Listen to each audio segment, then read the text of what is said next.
What does weakness really mean? And more importantly, how can it shape the trust we place in others and even ourselves?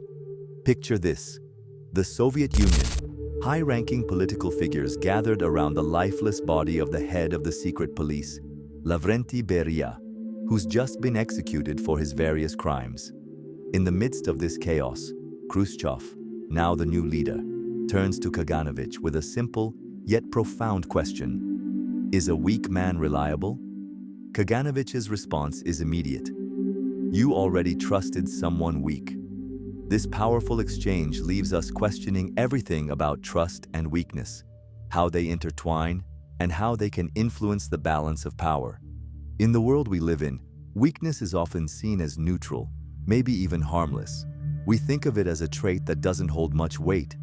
There are weak people with good hearts, and there are strong people who don't always make the right decisions. But what if weakness isn't so neutral after all? What if it's the very thing that holds us back from achieving what we want, from inspiring trust in others, or from stepping into the power we're capable of? That's where Friedrich Nietzsche's perspective on weakness challenges our entire view. Nietzsche didn't see weakness as just a neutral trait. For him, weakness wasn't just a lack of physical strength.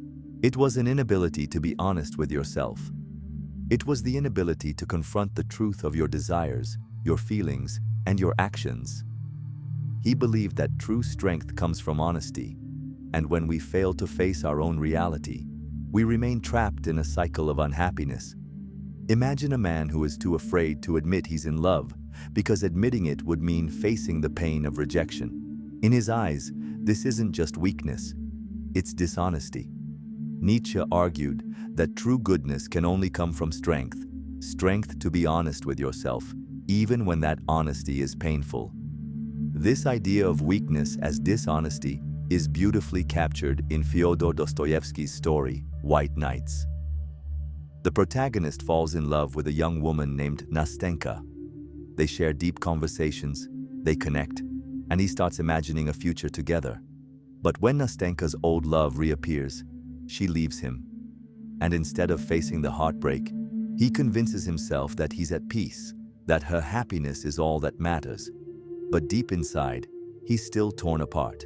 This is what Nietzsche meant by weakness. It's not about being physically weak, but about failing to confront the painful truths that are right in front of us. It's about hiding from reality. Nietzsche saw this type of dishonesty as a dangerous force. It's the inability to act according to your own will, the surrendering of your life to the whims of circumstances and unmet desires. And here's the kicker. This behavior doesn't just stop at denying your own feelings. It extends to every part of life. Think about it. How many times have you told yourself that you're fine when, in reality, you're struggling? How many times have you ignored what you truly want, convincing yourself that you don't need it, or that it doesn't matter? Take the example of Napoleon. He had all the power in the world, but even with all his strength and determination, he failed to build the empire he dreamed of. For Nietzsche, this wasn't just about failure. It was about dishonesty. It was about pretending he didn't care about his ambitions anymore, when, deep down, he was still consumed by them. That kind of weakness, the kind that denies what's true, is what keeps us stuck. Now, here's where it gets real. Nietzsche warned that this kind of weakness, this dishonesty with ourselves, leads to resentment. When we can't achieve what we want, when we can't face the truth of our failures, we begin to devalue everything we once thought was valuable. We convince ourselves we didn't really want those things in the first place. We make ourselves believe that power, love, or recognition aren't worth the fight anymore. But here's the takeaway. Overcoming weakness isn't about becoming stronger physically or trying to control the world around us. It's about confronting the uncomfortable truths inside us and facing them with honesty. If you want to truly grow, to step into your power, and embrace your potential, you have to face the truth head-on.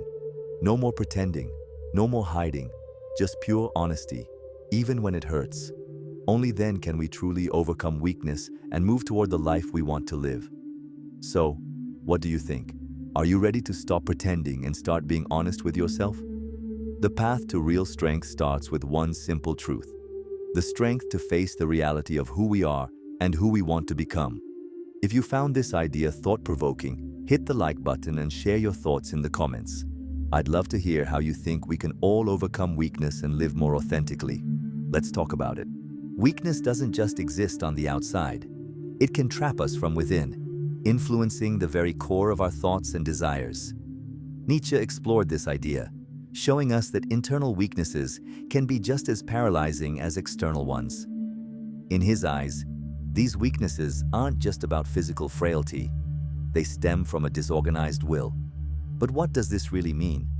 And how does it impact the way we live our lives? Imagine you're sitting at home, ready to make a cup of tea. But then, a thought hits you. Maybe you should cook something instead. Before you know it, another impulse emerges. You should go to the store to grab a snack. These little distractions seem innocent, right? But Nietzsche sees them as a reflection of a deeper issue, the lack of organization in our own will.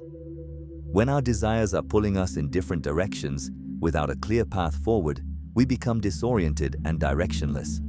This is the disorganized will Nietzsche talks about. When we fail to align our desires and act with purpose, we become paralyzed. And when we can't make consistent decisions, we abandon our true desires and dreams, leading us toward a kind of nihilism where nothing feels important or worth pursuing. To understand this more deeply, consider the tragic story of King Edward I of England. Despite possessing immense physical power and the throne, his mind was easily swayed by those around him, court favorites and advisors. His indecision and lack of focus eventually cost him his crown, and tragically, his life. Edward had all the power in the world, but without control over his own will, he was consumed by weakness. This is a prime example of how internal weakness can hold us back, no matter how much external strength we may have. Now, Nietzsche doesn't just talk about recognizing weakness. He also provides a solution: commitment. In Thus Spoke Zarathustra, he introduces the idea of the Ubermensch, or Superman, the highest stage of human development. This concept represents the ability to create and live by your own values, guiding your actions according to principles you've chosen for yourself. The Übermensch isn't just about overcoming external challenges. It's about committing fully to your own path and avoiding the chaos of a divided will, a will that flounders in 1,000 directions. It's about creating meaning in your life by aligning your desires and actions with your deepest values. Nietzsche's view of weakness is closely tied to self-overcoming. At first glance, this might sound abstract, but at its core, it's about the capacity of our will to direct itself. True power, according to Nietzsche, is not just about achieving goals. It's about overcoming the resistance within ourselves. It's about maintaining unwavering focus, even in the face of distractions or doubts. Power, for Nietzsche, is the force we exert on ourselves to stay true to our chosen path. To illustrate this, think of Malenkov from the film The Death of Stalin. He's portrayed as someone who lacks a firm will. He constantly changes his stance, swayed by whoever is in his ear at the moment. Deep down, Malenkov embodies the weakness Nietzsche criticizes, the inability to resist external influences and stay true to his own desires. He's caught in a cycle of indecision and weakness, unable to make a lasting, meaningful commitment. Nietzsche's message is clear. To break free from internal weakness, we must learn to organize our will, commit to our path, and overcome the resistance within us. This is how we find true power, not in the external world, but in the way we shape our own destiny, one decision at a time. So, what does it take to overcome your own weaknesses? To commit to your desires, even when they're hard to face? To become the Ubermensch of your own life? This journey is about finding the courage to face the truth of what you want, even when it's difficult, and making the commitment to walk that path with determination and focus. What's your next step going to be? Weakness, as Nietzsche saw it, extends beyond mere indecision. It's about the instability that prevents us from being truly reliable. In the world of The Death of Stalin, we see this play out in the character of Malenkov. His inability to maintain a firm position, to trust in his own will, makes him unfit for leadership. This is not just a flaw in the realm of politics, it's a philosophical failure. For Nietzsche, a weak will isn't just an inconvenience. It's a barrier to trust, to both the trust of others and, more importantly, to self-trust. This brings us to a profound insight from the philosopher Byung-Chul Han. He argues that trust exists precisely to fill the gaps of control and knowledge. We never truly know what others will do, which is why we depend on trust. Trust gives us the power to bet that someone will keep their promises. When you are trustworthy, you become someone others can depend on, something that is incredibly powerful. Yet, Nietzsche would argue that this is a power that comes only when your will is organized, focused, and aligned. Malenkov's fickleness doesn't just make him a bad leader, it makes him unreliable to himself and others. A man like him cannot be trusted with power because he cannot even trust his own will. Nietzsche's condemnation of disorganized will is rooted in his belief that true greatness, what gives life meaning, can only come when our will is structured, when it is not scattered in 1,000 directions. This need for organization of will, for clear purpose, is not just a practical matter, it is a deep philosophical necessity. Without it, Nietzsche believed, the forces of nihilism take hold, leaving us with contempt for ourselves and for life. When we fail to align our will, we succumb to meaninglessness, doing nothing of value, trapped in an endless cycle of indecision and despair. This brings us to one of Nietzsche's most provocative ideas, the view of compassion. In our society, compassion is often seen as the highest moral virtue, a sign of empathy, kindness, and strength. But Nietzsche had a radically different perspective. He believed that compassion, when manipulated, can be a dangerous tool. In his eyes, compassion isn't always about caring for others. Sometimes it's about securing power. For Nietzsche, when those with little power appeal to others through compassion, they're often using vulnerability as a weapon. They position themselves as helpless, forcing others into a position where they feel obligated to help. This is not generosity. It is manipulation, and Nietzsche saw it as a form of dishonesty. The problem with this, according to Nietzsche, is twofold. First, it fosters dishonesty. By positioning yourself as a victim, you're not owning your own needs or taking responsibility for your desires. You're relying on others to fulfill them for you, without giving anything in return. Second, this dynamic doesn't offer lasting fulfillment. While it may work in the short term, depending on others' pity or mercy, leaves you in a perpetual state of weakness. Over time, this reliance breeds resentment, not just from others, but from within yourself. Nietzsche believed that true strength comes from honesty in relationships. This isn't just about power over others. It's about taking ownership of your own desires and acting on them with integrity. If we want to transcend weakness, we must first stop hiding behind false vulnerabilities and face the reality of our own needs, wants, and desires. Only then can we build trust, both with others and, crucially, with ourselves.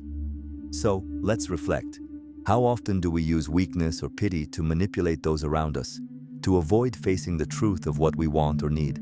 And, more importantly, how often do we allow this kind of weakness to take root within us? Nietzsche's challenge is clear. The path to true strength begins with the courage to face our desires with honesty, to structure our will, and to act on what we truly want. Only then can we build trust, create meaningful relationships, and live a life full of purpose and direction. What will you choose to do next? Over time, the pursuit of pity doesn't lead to relief or resolution. Instead, it creates a sense of devaluation and emptiness, as the person realizes that they're never really achieving what they want. A quest for pity may begin as a way to ease a difficult situation, but deep down, it only perpetuates a negative cycle. Nietzsche believed that true strength and authenticity lie in facing our difficulties head-on with honesty and responsibility, without relying on others to carry our burdens. True power, for Nietzsche, is found in independence, in the ability to confront life's challenges without needing to seek out pity or validation. This brings us to an intriguing concept Nietzsche had about piety and magnanimity. He saw pity, especially when coming from someone stronger, as a form of manipulation. Unlike genuine help, which flows from strength, piety is often disguised as compassion. but is used to trap and weaken the recipient. For Nietzsche, nature despises falsehood in all its forms, and piety, when used in this way, is just that: false. Think about an abusive relationship, where one partner uses manipulative tactics to make the other feel as though they can't survive without them. Over time, the manipulated partner believes this because they've never been given the opportunity to test their own strength or autonomy. In Nietzsche's eyes, this dynamic is a form of disguised piety, a strategy to maintain control over someone else, feeding their dependency for the benefit of the person offering help. Now, imagine if the victim in this scenario asked for help, not out of manipulation, but because they were overwhelmed by life. A healthy partner would encourage them to find their own strength, to rebuild their independence bit by bit. But Nietzsche would argue that someone offering pity with a hidden agenda would do the opposite. They would help, but only to increase the dependency, to make the other person feel more helpless, ensuring that they remain under control. This is what Nietzsche described as a loan with high interest. It only brings more submission and less freedom.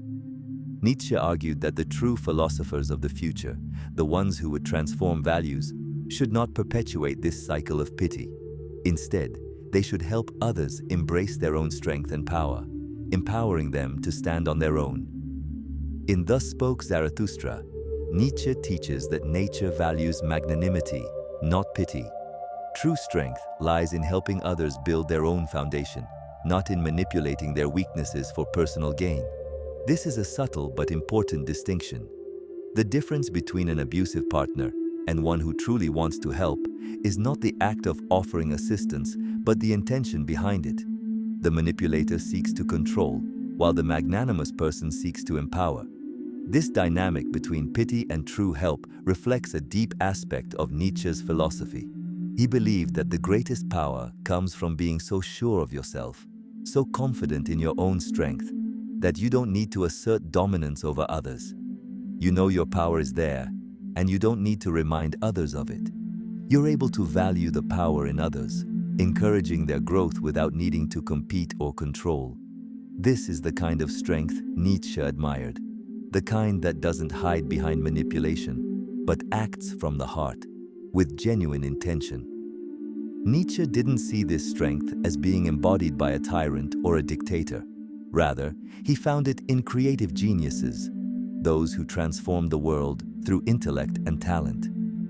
These figures, in Nietzsche's eyes, represented the ideal of the Übermensch, the Overman, not through military force, but through the power of their creativity and vision. This challenges the common misconception of Nietzsche as a supporter of despotism. In fact, he rejected weakness disguised as piety, seeing it as a falsehood that only serves to control. In the grand scheme of Nietzsche's philosophy, his rejection of a life guided by weakness leads to a profound affirmation of existence. It's not just about rejecting the weakness in others, it's about rejecting the weakness within ourselves. For Nietzsche, life's value isn't measured by objective truths or external validation. It's measured by how we embrace and affirm our own existence, by taking full ownership of our lives, and by cultivating strength that comes from within. So, as you reflect on Nietzsche's philosophy, ask yourself, are you living a life defined by your own strength and power? Or are you allowing weakness, either from within or from external influences, to dictate your path? The real challenge Nietzsche offers us is not just about confronting external obstacles. It's about confronting the weaknesses within ourselves and learning to transcend them. Only then can we truly affirm our lives and our potential. What will you do to embrace your own power? We all live within the confines of our personal point of view, and our experience is inherently limited by what we perceive. When we declare how life truly is, we forget that we can only access our own internal world. We can never view life objectively or impartially, and that's precisely why Nietzsche distanced himself from pessimism and certain philosophies that tried to impose broad judgments on existence. He recognized that attempting to evaluate life as a whole, detached from each person's unique experiences, was absurd. We simply cannot understand life rationally or objectively in its entirety. Nietzsche, instead, offers us a stark choice. We can either reject life and view it negatively, or we can accept it and see it as positive. But this decision comes with a catch. Rejecting life leads to self-destruction, a path to despair. Accepting life, on the other hand, is an immense challenge, possibly one of the greatest challenges we can face. And this is where Nietzsche introduces a fascinating concept, Amor fati, or the love of fate. Inspired by the Stoics, Nietzsche takes this idea to an extreme. His aim was to understand how we could love life even in its darkest, most difficult moments. Nietzsche's embrace of Amor fati wasn't just theoretical, it was deeply personal. Throughout much of his life, he struggled with chronic illness, immobilizing him for long periods. Instead of lamenting his pain, he transformed it into fuel for his philosophical reflections. This suffering took on meaning, and he came to take pride in it. For Nietzsche, Amor fati was not about intellectual exercises or passive acceptance. It was about loving life, even with all its cruelty and suffering. However, this kind of acceptance requires a special strength, not a strength over others, but a power to overcome oneself. Interestingly, this philosophy led Nietzsche to admire figures like Jesus. While he criticized Christianity, he saw Jesus as an example of immense inner strength, not as a conqueror, but as someone who had complete control over himself and his emotions. Even more than that, Jesus embodied an absence of resentment and an acceptance of suffering. For Nietzsche, this was a form of strength that went beyond physical dominance. On the other hand, he believed that philosophers or thinkers who were mentally weak could cause harm, not just to themselves, but to society at large. Nietzsche's thoughts on accepting life's harsh realities continued to evolve. In Twilight of the Idols, he delivers a scathing critique of Socrates, challenging his attitude toward death, particularly as it's presented in Plato's Phaedo. Socrates argues that a true philosopher does not fear death, viewing it as a release from the limitations of the body, a liberation from the indignities of existence. For Nietzsche, this kind of thinking was an expression of weakness, not wisdom. He saw it as a resignation from life, a surrender that rejected the beauty of existence in favor of escape through death. Nietzsche's critique of this pessimistic view aligns with his criticism of antinatalism, the idea that life isn't worth living because of the inevitable suffering it entails. Nietzsche saw such views as signs of weakness, a surrender disguised as philosophy. These ideas, he argued, lead to a kind of intellectual detachment, where life is viewed as something to be avoided. To Nietzsche, this was the antithesis of amor fati, the visceral commitment to life, no matter how difficult it might be. Why does this matter? Nietzsche believed that when pessimistic philosophies take hold in society, they act like poison, corroding values and weakening individuals, ultimately leading to societal decay. He saw this dynamic especially in Christianity, particularly in the version espoused by St. Paul, which exalted chastity and selflessness while devaluing earthly existence in favor of a future, idealized hope. Nietzsche criticized this worldview for encouraging people to deny their most basic vital instincts, the very instincts that make us feel alive and capable. By doing so, it robbed people of their strength, their will to live fully. Nietzsche's rejection of such philosophies was radical. He viewed them not as legitimate philosophies, but as spiritual illnesses, worthy of contempt. These ideas didn't inspire true engagement with life. They encouraged passivity and dissatisfaction. For Nietzsche, life had to be lived fully, with all its difficulties and challenges embraced. But what happens when we believe that life itself has no inherent value? Nietzsche believed this mindset breeds apathy, undermining the motivation to fight for what we want, to strive toward goals, or even to get out of bed each day. There's a real truth in Nietzsche's critique, especially when we consider how certain pessimistic attitudes can infect entire social groups. How often do we encounter a cynic or a pessimist who, without realizing it, casts a shadow over the optimism of those around them? In Nietzsche's view, these negative philosophies thrive because they attract those who lack the strength to support a more positive, life-affirming perspective. As a result, these ideas spread like a virus, weakening the will of others and promoting a vision of life that is dull, uninspired, and passive. This is why Nietzsche's philosophy remains so impactful. It challenges us to reconsider how we approach life, how we accept its hardships, and how we find strength within ourselves to move forward. Nietzsche didn't just want us to think differently about life. He wanted us to live differently, to embrace Amor fati, to love our fate, and to cultivate the inner strength that allows us to say yes to life, no matter how difficult it might be. What if the key to a truly meaningful life is not avoiding suffering, but embracing it, transforming it, and living fully in spite of it?